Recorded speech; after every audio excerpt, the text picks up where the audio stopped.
마태복음 5장에서 7장까지의 말씀을 산상설교의 말씀, 산상보훈의 말씀이라고 합니다. 산상설교라는 것은 예수님께서 산 위에서 제자들에게 들려주신 말씀이라는 뜻이죠. 그리고 산상보훈이라는 것은 예수님께서 들려주신 보배로운 말씀, 보배와 같은 교훈이다라는 뜻이 있습니다. 우리가 이 산상설교를 좀 더 자세히 이해하기 위해서는 전제되어야 될 세 가지 사항이 있습니다. 그 첫 번째가 무엇이냐면은 이 산상설교, 주님께서 우리에게 들려주신 이 귀한 말씀은 우리가 이 땅을 살아가는 데 있어서 실현 불가능한 그런 교훈이 아니라 모든 성도들이 추구해야 될 실천적 교훈이라는 것입니다. 산상설교, 높은 고차원적인 그런 윤리적이고 도덕적인 규범만이 아니라 그것이 우리의 신앙 가운데, 우리의 삶 가운데 실천 가능하다는 것을 말합니다. 그리고 둘째, 이 산상설교의 말씀이 우리의 신앙 가운데서 녹여지기 위해서는 가치의 패러다임의 전환이 있어야 된다는 것입니다. 지금까지는 내가 이 땅에 가치를 품고 살았습니다. 그런데 이제 우리가 이 산상설교의 말씀대로 살려고 한다면은 반드시 우리의 가치에 대한 패러다임의 전환이 있어야 된다는 것입니다. 그렇다면은 어떻게 하면은 우리의 가치의 전환이 찾아올까요? 그것은 우리의 의지적인 노력으로는 불가능한 것입니다. 성령께서 우리 가운데 임재하여 주시고, 성령께서 우리의 마음을 터치하여 주시고, 성령께서 우리의 사고의 기능을 장악해 주실 때 우리는 어떻게 됩니까? 가치의 전환이 나타나는 것입니다. 저는 우리 가수원교회 모든 성도들이 이 땅을 살아가는 데 있어서 땅의 가치를 추구하는 자들이 아니라 하나님 나라의 거룩한 가치를 추구하며 살아가는 그런 귀한 성도가 되기를 주님의 이름으로 축복합니다. 그러기 위해서는 성령께서 여러분의 마음을 만져주셔야 됩니다. 성령의 터치가 여러분의 삶 가운데 일어나야 되는 것입니다. 그럴 때 주님께서 들려주신 이 보배로운 말씀이 우리의 삶 가운데 이제 실현되어질 수 있다는 것입니다. 마지막 세 번째 전제 조건은요, 이 교훈의 말씀을 우리가 상황에 따라 각색을 한다든지, 그리고 자신의 신앙적 기준과 세속의 어떤 기준에 이제 맞추어서 하향 조정하면 안 된다는 거예요. 주님께서 우리에게 분명히 그리스도인이라면은 이 정도의 삶을 살아가야 된다라고 기준을 정해 주셨는데, 우리가 살다 보니까 그 기준이 너무 높고 힘들다고 생각해서 지금 나의 상황에 맞게끔 이 말씀을 각색을 해버리고, 또 자신의 신앙적 기준에 맞춰가지고 해석을 해버리고, 세상의 시대 풍조가 이러니까 이쯤 하면 될 것이다 라는 이런 세상의 기준에 맞춰서 이 주님의 말씀을 하향 조정하는 경우가 있다는 거죠. 이러면은 주님께서 우리에게 들려주신 이 산상설교의 말씀이 제대로 우리의 삶 속에서 실현되어질 수 없다라는 것입니다. 우리가 예수 그리스도께 시선을 고정하고 무리를 걷는 그러한 심정으로 산상설교의 교훈을 우리가 대한다면은 절대 이 말씀은 우리의 삶과 무관한 이상적인 말씀이 아니라 실천적이며 실제적인 그런 말씀이 된다는 것입니다. 우리가 이 산상설교를 이제 열면서 예수님은 하나님 나라의 백성들이 가져야 될 인격적 특징, 성품을 8가지 복으로 묘사하고 있습니다.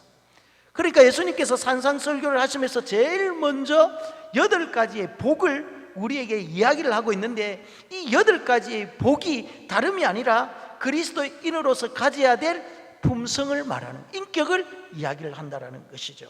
그래서 이 8복, 8가지의 복, 우리가 읽었던 심령이 가난한 자, 그리고 애통하는 자, 그리고 또 의에 줄이고 목마른 자, 온유한 자, 마음이 청결한 자, 이 계속 되어지는 이 8가지의 복을 쉽게 8복이라고 하죠. 그래서 이 산상 설교를 여는 것이 8복이라면은 그 중에 오늘 우리가 읽었던 이 본문의 말씀, 심령이 가난한 자의 이 복은 8복을 여는 키와 같은 거죠. 그래서 우리가 이 8복을 알기 위해서는 먼저 8복의 특징을 알아야 되는데, 그 특징 가운데 하나가 무엇이냐면 이 8복은 좀 전에 제가 말씀드렸듯이 우리의 내면의 모습입니다. 내면의 성품을 말하는 것입니다. 심령의 가난, 애통하는 자, 온유한 자, 이 모든 것들은 우리 그리스도인의 내면의 모습이에요. 인격이라는 거죠. 성품이라는 것입니다. 그런데 이 성품은 단계적으로 그리고 순차적으로 일어나는 것이 아니라 동시적이라는 것입니다. 예를 들면은 심령이 가난해지고 난 이후에 내가 애통의 단계로 상승을 한다든지 내가 애통의 단계를 넘어서 온유해지는 것이 아니라는 거예요. 단계를 거치면서 이 성품이 우리 삶 속에서 나타나는 것이 아니라 이것은 동시적이다. 예를 들면 심령이 가난한 자는 필연적으로 애통해질 수밖에 없는 거예요. 그죠? 애통하는 자는 결과적으로 온유해질 수밖에 없는 거예요. 온유한 자는 자동적으로 의에 줄이고 목마를 수밖에 없다라는 것입니다. 그러니까 이 성품은 단계적이 아니고 동시적이다.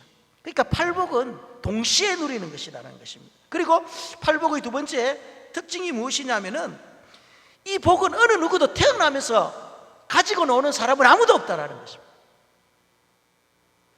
팔복의 성품은 선천적인 기질로 되어지는 것이 아니라는 것입니다. 내가 이 땅을 살아가면서 아무리 훌륭한 인격을 소유하고 내가 아무리 좋은 성품을 가진다 할지라도 이것은 주님께서 말하는 팔복의 성품과는 전혀 관계가 없는 것입니다. 그래서 이 팔복은 누구에게 관계되어지냐 하면은 예수 그리스도 안에서 재창조함을 받은 인격들, 예수님께서 여러분의 삶을 다스리는 자들, 내가 예수 믿고 구원받은 자들에게는 이와 같은 팔복의 성품이 우리의 삶 속에서 드러날 수 있다는 것입니다. 그리고 마지막 세 번째의 특징은 이 팔복의 소유자는 주님께서 말씀하신 이 8가지의 그리스도인의 성품이 우리의 삶 가운데서 드러나는 이것은 몇몇의 성화된 소수의 사람들에게만 나타나는 것이 아니라 예수 그리스도 안에서 하나님의 은혜를 받은 모든 자들이라면은 이 팔복의 성품이 우리의 삶 가운데 나타날 수 있다. 그러면은 여러분 오늘 여기에 앉아 계신 여러분 모두 다도 이 팔복이 주님께서 말씀해 주신 이 그리스도인들의 성품이 여러분들은 나타날 수 있다는 것입니다. 위로부터 부어주시는 하나님의 은혜가 있고 계속해서 성령의 역사하심이 우리의 삶을 이끌어 간다면은 여러분의 삶 가운데 주님께서 말씀해 주셨던 이 팔복의 특징들이 나타나는 거예요. 여러분들이 심령이 가난해질 수 있고 그 다음에 애통해질 수 있고 온유해질 수 있고 의에 줄이고 목마를 수 있다는 거예요. 그래서 오늘 제일 먼저 우리가 다뤄야 될 이 팔복 중에 첫 번째 복, 심령이 가난한 자는 복이 있나니 천국이 저희 것이며, 여기에서 여러분 심령이 가난한 자는 복이 있다고 했는데 이 복은 여러분 무엇을 말하겠습니까? 구약에서는 복을 대표적으로 두 가지를 표현하는데 첫 번째 복은 베라카라는 복이 있어요. 이 베라카라는 이 복은 광범위한 복이에요. 이것은 믿지 아니하는 세상 사람들도 받아 누리는 복이에요. 모든 사람들에게 주어지는 일반적인 복, 이 베라카예요. 그런데 또 하나의 복이 있는데 그것이 뭐냐면은 에슈에르라는 복이 있습니다. 이 복은 하나님의 존귀한 자녀들에게 주어지는 영적인 복을 의미하는 것입니다. 그러니까 여러분들이 복을 받았다라고 했을 때 그 복은 에슈에르의 복, 하나님의 자녀들에게 주어지는 영적인 복을 의미하는 거죠. 오늘 우리가 읽었던 이 본문에 복이 있나니 할 때 이 복은 여러분 에슈에르를 말하겠습니까? 바라카를 말하겠습니까? 이것은 에슈에르를 말하는 거예요. 헬라어에서 이것을 마카리오스라고 표현했는데 이 마카리오스라는 복이 어떤 뜻이 있냐면은 이것은 심령의 파산 선고를 받았다라는 것이에요. 여러분 복이 심령의 파산 선고를 받은 거예요. 그럼 이것은 구체적으로 무엇을 말하느냐? 하나님과의 관계성에서 나타나는 영적인 변화라는 것을 의미하는데 하나님과의 관계 속에서 내가 영적인 변화가 찾아왔을 때 내 마음이 파산선고를 하는 거예요. 나의 심령이 완전히 무너진 것을 의미하는 거죠. 그렇다면 나의 상태가 완전히 무너진 것이 뭐냐 말이죠. 이것은 하나님 앞에서 깨어진 자신의 모습을 보는 거예요.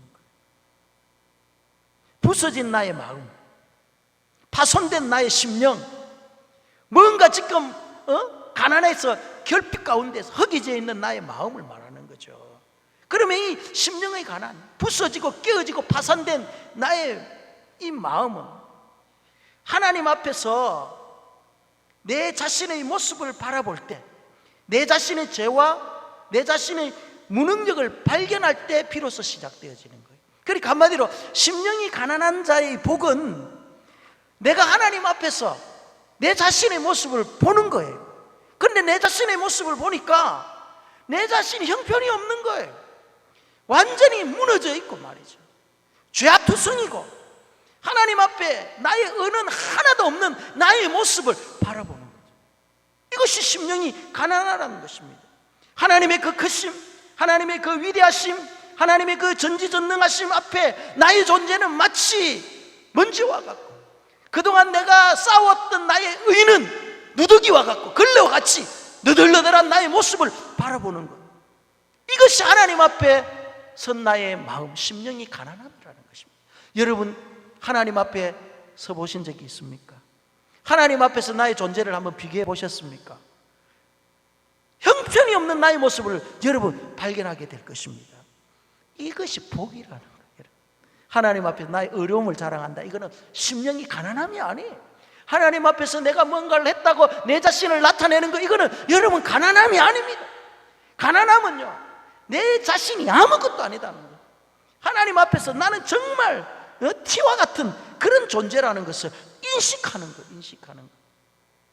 그럴 때 진정한 심령의 가난함이 찾아오는 것입니다. 이사야서 6장 1절에서 5절 말씀해 보면은요, 이사야가 성전에서 환상을 봅니다. 환상을 보는데 하나님께서 높이 들린 보좌에 앉아 계시고 그의 옷자락은 성전을 가득히 덮고 있는 거예요.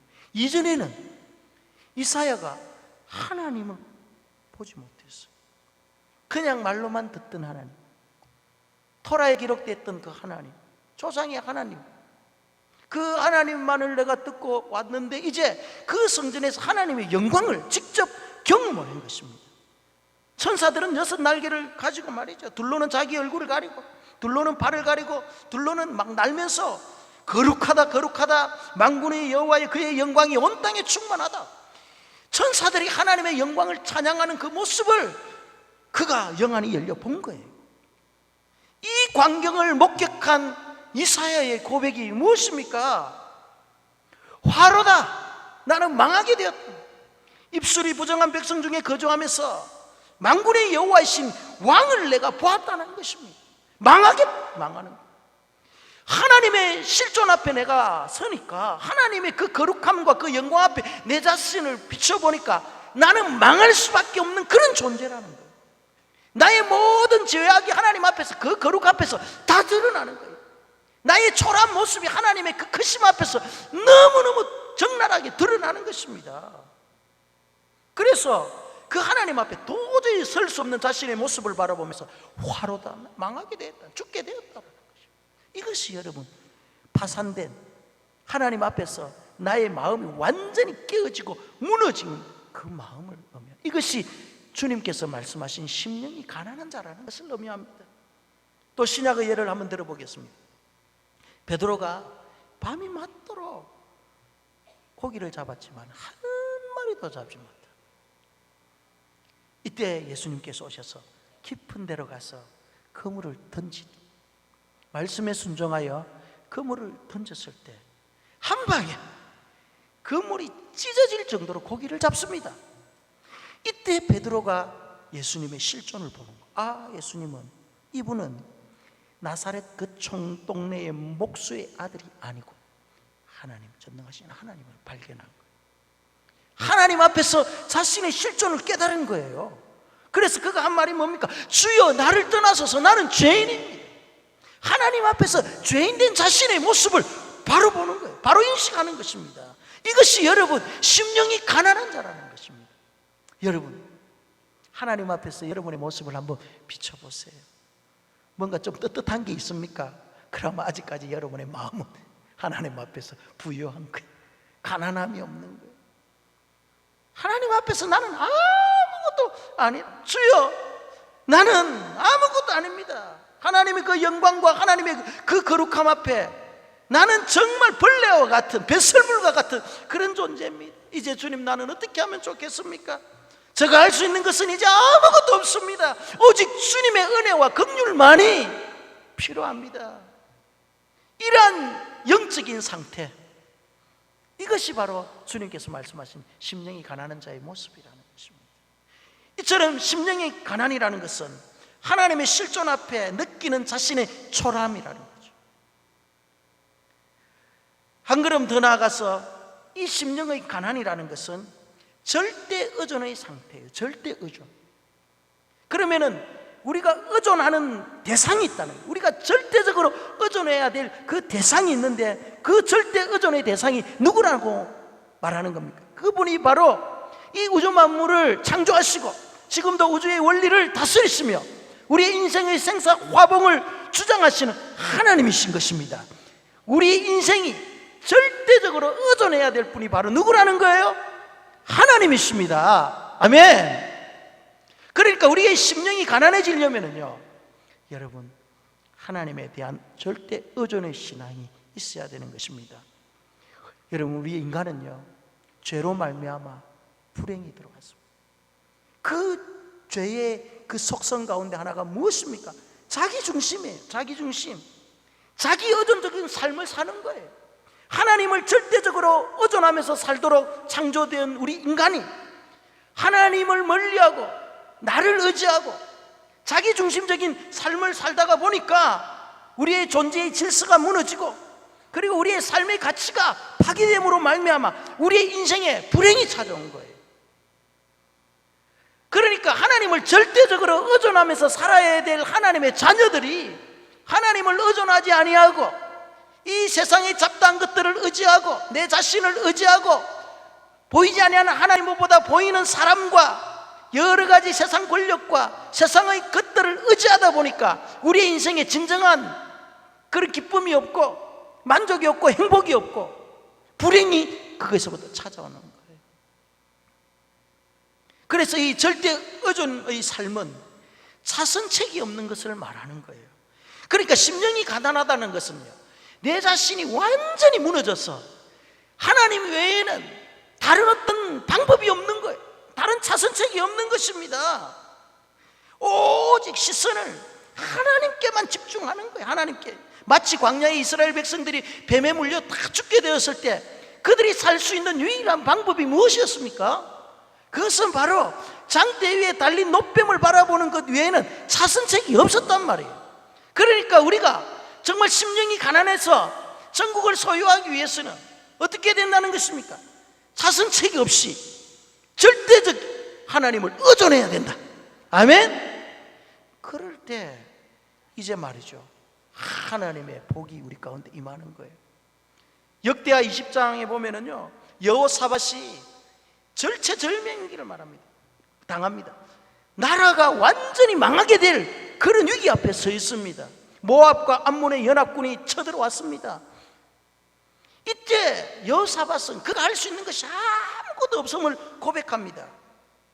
역대하 20장 12절에 우리를 치러 오는 이 큰 무리를 우리가 대적할 능력이 없고 어떻게 할 줄도 알지 못하고 오직 주만 바라보나이다.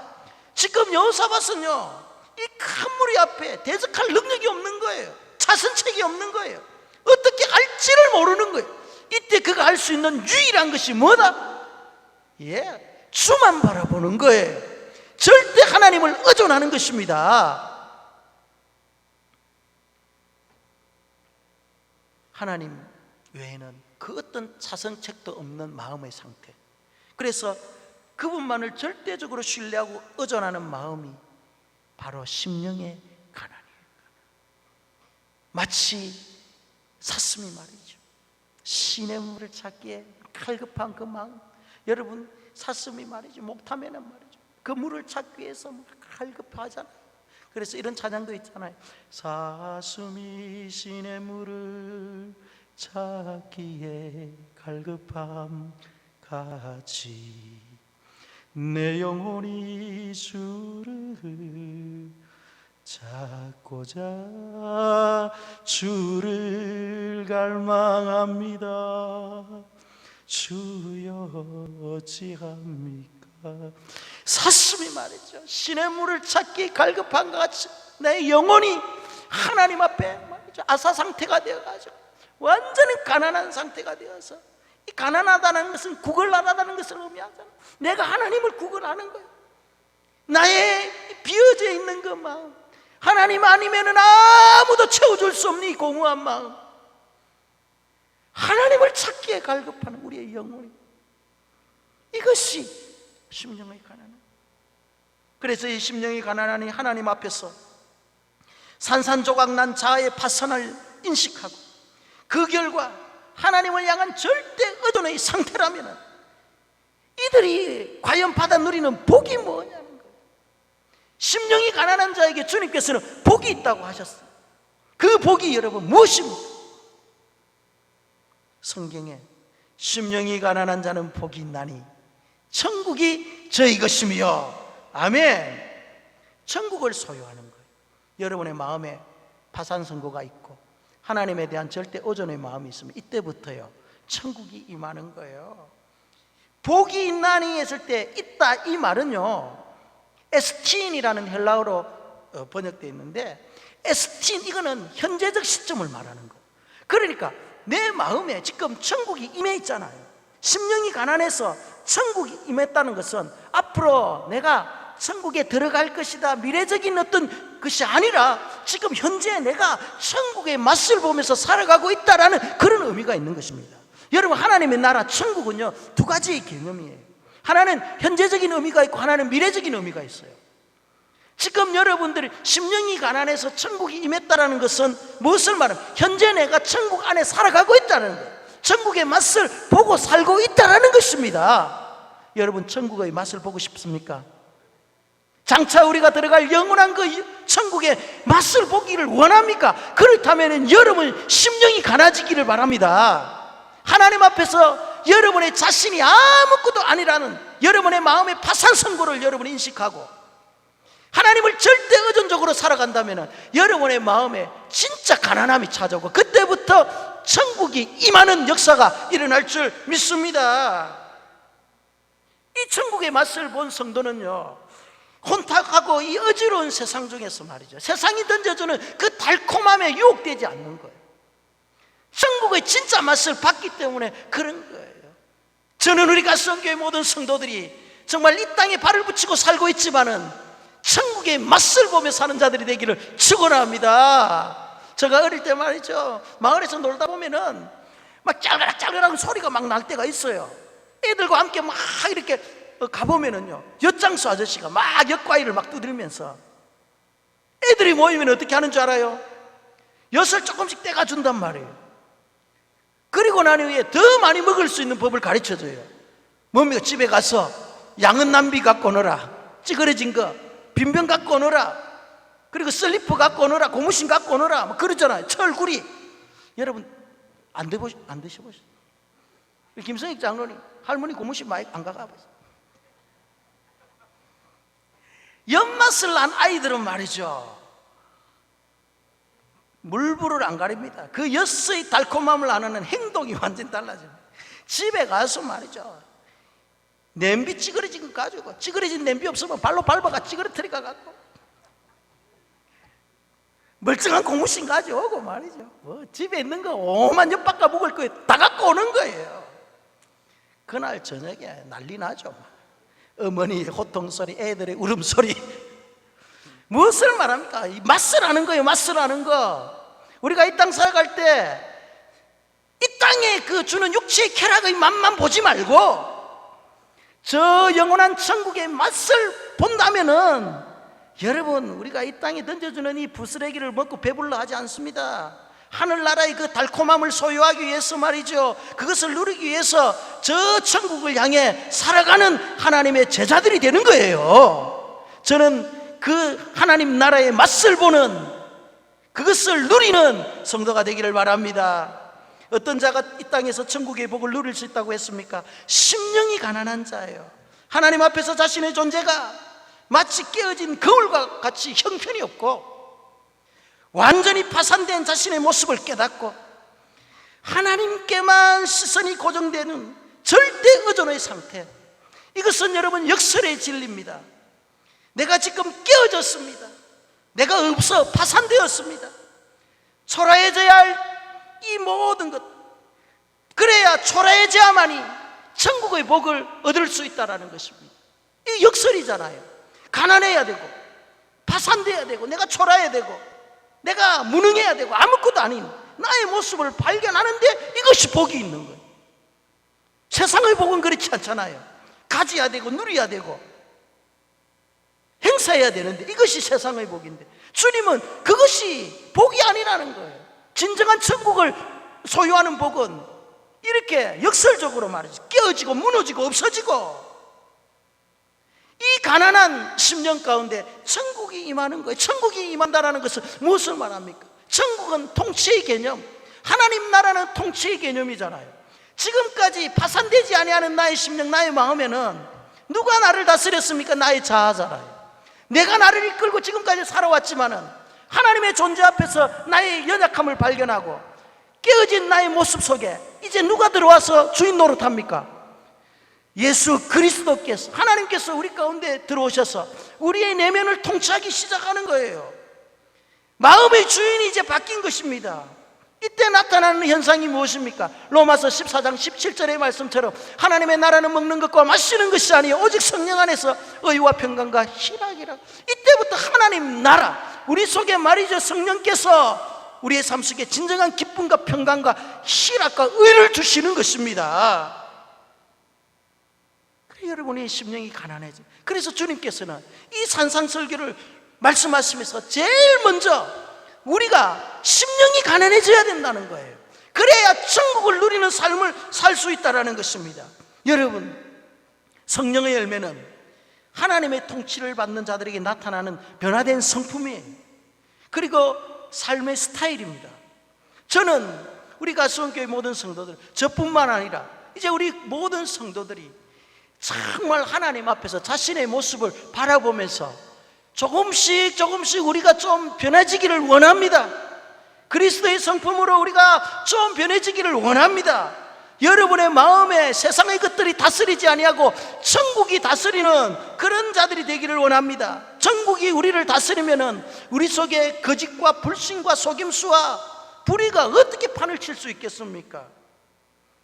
우리 안에 천국이 임하면은 옳은 것을 생각하고 옳은 것을 말하며 바른 것들을 행동할 수 있는 능력이 우리 가운데 나타나는 거죠. 마음에 천국이 임했는데 어떻게 세상의 염려와 걱정과 근심이 내 내면을 지배할 수 있겠습니까? 하나님의 나라가 내 안에 있는데, 천국의 기쁨이 내 안에 있는데 이 세상 염려가 어디, 우울증이 어째 나를 지배가 자살하고 그러겠어요? 천국은 여러분 빛이에요. 빛. 어둠의 요소와 공존할 수 없는 것이 천국이에요. 그래서 이 천국이 임하면은 우리 삶 속에 어두워져 있는 모든 구석들이 다 여러분 벗어질 줄 믿습니다. 불안, 공포, 두려움, 염려, 걱정, 이 땅이 주는 그 어둠의 요소들 다 사라지는 거예요. 이 시간 말씀의 결론을 내리겠습니다. 하나님 앞에 선 우리의 모습을 오늘, 우리의 내면을 한번 돌아봅시다. 하나님 앞에 드러날 의가 있습니까? 여러분, 하나님 앞에 그 능력의 하나님, 그 광대하신 그 하나님, 그 창조주 하나님 앞에 여러분 좀 내세울 것이 조금이라도 있습니까? 자랑할 것 없잖아요. 가진 것 없잖아요. 철저하게 깨어지고 부서진 나의 모습을 오늘 바라보시기를 바랍니다. 그때 여러분 가난해지는 거예요. 하나님 아니면 도저히 깨어진 나의 인생을 회복시킬 분이 없다는 것을 인식하고 그분을 절대 의존할 때 여러분, 우리의 심령이 가난함이 찾아오는 것입니다. 그런 자에게 천국이 임하는, 하나님의 나라가 임하는 것입니다.